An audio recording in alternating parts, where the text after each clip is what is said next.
Here's my guide to building the OLKB Preonic V3. First, let's check that you have all required parts. Besides the keyboard kit, you'll need to get key switches as none are included. MX style switches are best as they require no soldering. You can either use plate or PCB mounted switches. You also need a small head Phillips screwdriver. A keycap and switch remover is recommended but not needed. Let's check the kit. Inside, you'll find printed instructions and your keyboard case. Below, you'll find your USB-C cable, acute keycaps, a bag containing a socket wrench, 5 screws, 5 brass spacers, and 5 nuts. There's another bag with 2 stabilizers and 4 rubber feet. You'll also find a steel top plate and a bag holding your PCB board. If you have everything, let's start building. First, you'll have to choose between 3 keyboard layouts.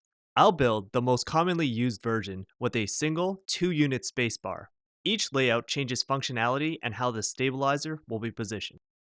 For the common version, the stabilizer goes into these slots. Take the time to identify the right location and be on the side of the board without raised components. Position the stabilizer with the bar side up. Then, place the top hooks into the hole. Next, pull the board up like this. Position the bottom hooks and press firmly to push it through the slots. This is what the stabilizer should look like when correctly installed. Let's attach the board to the case. Pick it up and turn it so the USB port is on the left. Then, gently lower and angle the port into the cutout before lowering the rest of the circuit board. We'll use the included screws to secure the board through these 5 holes, taking care to avoid the reset button. You can lift and angle the case with one hand, and with the other, thread the screw into the PCB. It should look like this as it comes through the board. Start in one corner, then the opposite, and lightly tighten both with the screwdriver. You can then flip the keyboard over, thread the remaining screws in position before tightening all 5 in place. Avoid over-tightening as you may crack the board. Now grab the top plate with the spacebar cutout towards you. We'll add switches to the 4 corners. This will help align the PCB and prevent damage. Before placing each switch, you want to check the underside and see if the pins are straight. If they are bent, you can use your fingers to straighten them, but it's best to use another one instead. For the corners, the pins will be on the bottom. To insert, center the switch over the plate and press firmly until seated. For the loose plate build, place it over the board, lining up the holes with the screws. Then evenly press down in opposing corners to seat the switches. Done. The loose plate build adds bounce and makes it easy to change mods and cases.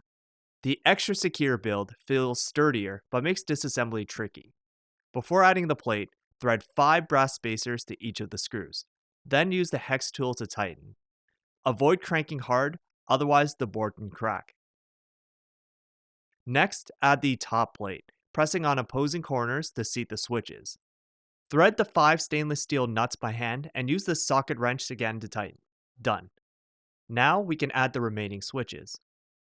For most switches on the board, the pin should be on the bottom side of the keyboard so they line up with the hot swap sockets. To insert, center the switch over the plate.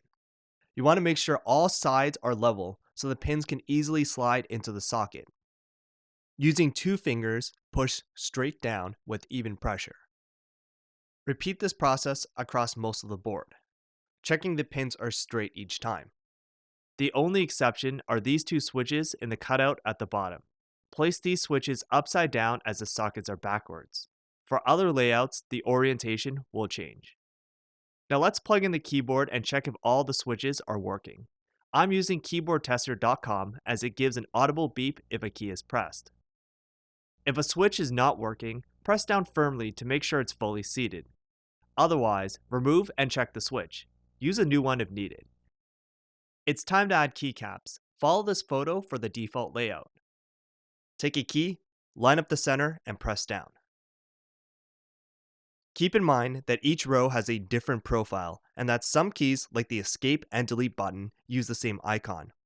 If you put them in the wrong spot, you'll see a difference in the height. Also included are colored keycaps to match the orange and purple cases. Choose whatever you like.